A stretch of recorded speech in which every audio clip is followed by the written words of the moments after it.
ये है पति सुख। जब पति पास में न हो ना, तब यही सुख देता है। छोटी सी चीज है, कैसे सुख दे सकता है? क्यों, कभी गाजर मूली खीरा इस्तेमाल नहीं की हो क्या? धत भाभी, ये सब खाने की चीज होती है, इस्तेमाल करने की थोड़ी ना है। लास्ट वाले पार्ट में देखा था कि कैसे अशोक अपने भाभी को उड़ाने लगा था। दिन हो या रात, बस दोनों मौज मस्ती करने में लग गए थे। ना अशोक को जुगनी की याद आती थी, ना काम पे जाना, बस पेलम पेलाई करना। पर जब पिछले पार्ट में लास्ट में ये दोनों सब रोमांस कर रहे थे ना, तब दिनेश ने रंगे हाथों दोनों को पलंग तोड़ करते हुए पकड़ लिया था। और अब कहानी की शुरुआत वहीं से होती है। दिनेश बड़े गुस्से में होता है और अशोक की पूरी हवा निकल जाती है। पर बेटा, तेरे को कोई कुछ करने वाला नहीं है, क्योंकि दिनेश ने खुद बिंदिया के खातिर ये वाला कांड रचा था। बिंदिया दिनेश के लिए और दिनेश बिंदिया के लिए कुछ भी कर सकता है, और यही प्लान था इन दोनों का। बिंदिया रोज एक ही बनाना मुंह में ले लेके पक गई थी, तो उसने नया बनाने की इच्छा रखी और इसमें दिनेश ने अशोक को फंसा लिया। ये दोनों जो भी करते हैं जानबूझकर करते हैं। ये सारी बात पता चलते ही अशोक की पूरी खोपड़ी हिल जाती है। पर अब तो ये दोनों के जानबूझकर वाले प्लान में फंस गया है। अगर अब अशोक इनकी कठपुतली नहीं बनेगा तो ये सारी बातें दोनों जुगनी को बता देंगे और इसका पूरा जीवन उजड़ जाएगा। इससे अच्छा तो ये है कि वो रोज अपनी भाभी की खोल खोल के मारे, काम भी होगा, मज़ा भी आएगा और कोई कुछ भी नहीं करेगा। यही रास्ता अशोक को अच्छा लगता है। पर अगले ही दिन जुगनी भी यहाँ आ जाती है और इसे यहाँ बुलाने वाले ये दोनों ही हैं, क्योंकि जुगनी का जन्मदिन आ रहा है। पर इसके आने से अशोक के ऊपर लोड सेटिंग बढ़ने वाली है, क्योंकि जुगनी को प्यार नहीं किया तो वो नाराज़ हो जाएगी, और अगर बिंदिया को ना ठोका तो जिंदगी बर्बाद। ये तो पूरा फंस गया है। अब अशोक कैसे ये सब मैनेज करेगा, ये सब देखने लायक होगा। अब इतने दिनों के बाद जुगनी अपने बाबू से मिली है, तो आते ही अपनी चरम सुख वाली प्यास मिटाने के लिए अपने हस्बैंड को ले जाती है कमरे के अंदर, और शुरू होता है दोनों के बीच तंत्र मंत्र वाला घपाघप सीन। ये सीन पूरे 14 मिनट का है और पूरा झक्का सीन है।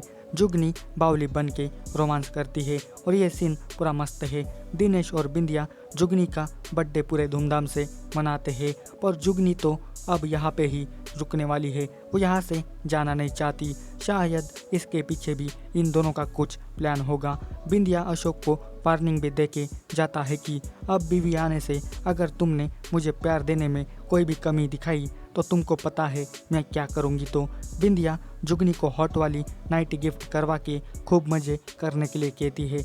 वही नाइटी पहन के अब फिर जुगनी अपना जन्मदिन शुभ बनाने के लिए भिड़ जाती है फिर से टपाटप करने में। बिंदिया के क्रिएटिव वाले नुस्खे जुगनी को बड़े पसंद आने लगते हैं, इसलिए वो धन्यवाद बोलने जब अगले दिन भाभी के पास आती है तो उसे देखने को मिलता है भाभी का एक अनोखा रूप, क्योंकि बिंदिया डिल्डो का सहारा लेकर अपने कुएं का पानी निकालने में लगी थी। और तेरी बिंदिया रानी क्या क्या करती है यार, ये सब जुगनी को दिखाकर क्या करना चाहती है यह भी पता चलता है। वो जुगनी को बुलाकर डिल्डो के बारे में बताने लगती है कि जब पति साथ में ना हो और प्यास लगे चरम सुख की तो ये डिल्डो बड़े काम में आता है।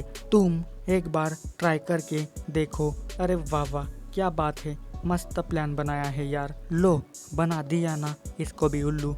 बिंदिया खुद अपने हाथों से जुगनी के कुएं में वो घुसा घुसा कर उससे बिना कुछ यानी कि बिना पति के वो वाला सुख कैसे पाया जाए ये सिखाती है।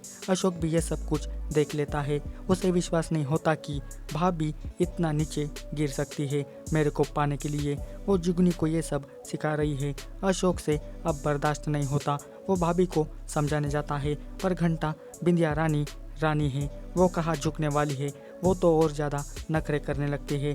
अब अशोक इन सब से कैसे छुटकारा पाएगा ये देखना पड़ेगा। अब रात को अशोक जुगनी को अपने गांव वापस जाने के लिए कहता है, पर घंटा जब वो दोनों कुछ नहीं बोल रहे हैं तो ये काय को जाएगी। इसी के बारे में अशोक दिनेश से बात करता है, पर कोई इसकी सुनता ही नहीं। ये पूरा फंस गया है इधर इनके बीच में, कभी यहाँ तो कभी वहाँ। और बिंदिया ऐसे ऐसे नुस्खे जुगनी को सिखाने लगी है कि क्या ही बताऊँ। आज रोल प्ले वाला आइडिया बताकर जुगनी स्कूल गर्ल बन के पलंग तोड़ करने आती है और यहाँ पे एक यूनिक रोल प्ले वाला हॉट सीन देखने को मिलेगा।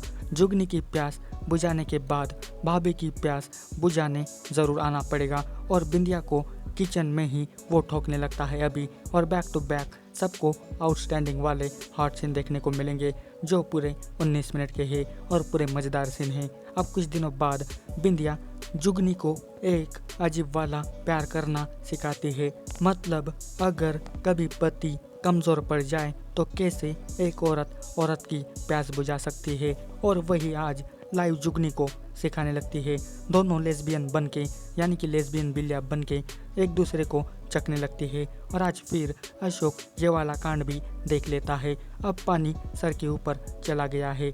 अशोक अब हर चीज़ ये बर्दाश्त नहीं कर पाता। वो दिनेश भाई को बुलाकर ले जाता है उन्हें कमरे के अंदर और अपने बीवी का ये वाला कांड दिखाता है। पर बेटा, तू जो सोच रहा है ना, बिल्कुल वैसा नहीं है। तुम तो सिर्फ चारा थे, असली शिकार तो ये तेरी बीवी जुगनी थी। यानी कि पहले तुझको उल्लू बना के जुगनी को पास बुलाना और उसके साथ ही ये सब करना, ये सब जानबूझ करना, ये बिंदिया और दिनेश का रोज का है। वाह वाह, क्या पति पत्नी है यार, एक से भले चार। अपने मज़े के लिए कितनों को इन्होंने फंसाया होगा और मज़ा लिया होगा। ये दोनों को तो विश्वास नहीं होता। पर अभी ना जो कुछ हुआ है, अगर वो बाहर फैल गया तो इनकी पूरी बदनामी हो जाएगी। तो अब लास्ट में ये चारों मिलके फोरसम वाला पलंग तोड़ करते हैं और इसी के साथ कहानी का अंत भी यहीं पे हो जाता है। मैंने पार्ट 1 की भी स्टोरी एक्सप्लेन की है, आप उस वीडियो को भी ज़रूर देखना। और दोनों पार्ट की स्टोरी आपको कैसी लगी ये मुझे कमेंट करके बताना। और इसी तरह की वीडियो पाने के लिए जल्दी से मेरे चैनल को भी सब्सक्राइब कर देना। मैं इसी तरह की वीडियो लाता रहता हूँ, तो चैनल को सब्सक्राइब करके इस वीडियो को लाइक शेयर ज़रूर करना। आज के वीडियो में बस इतना ही, मिलते हैं अगले वीडियो में। तब तक के लिए good bye. Thanks for watching this video.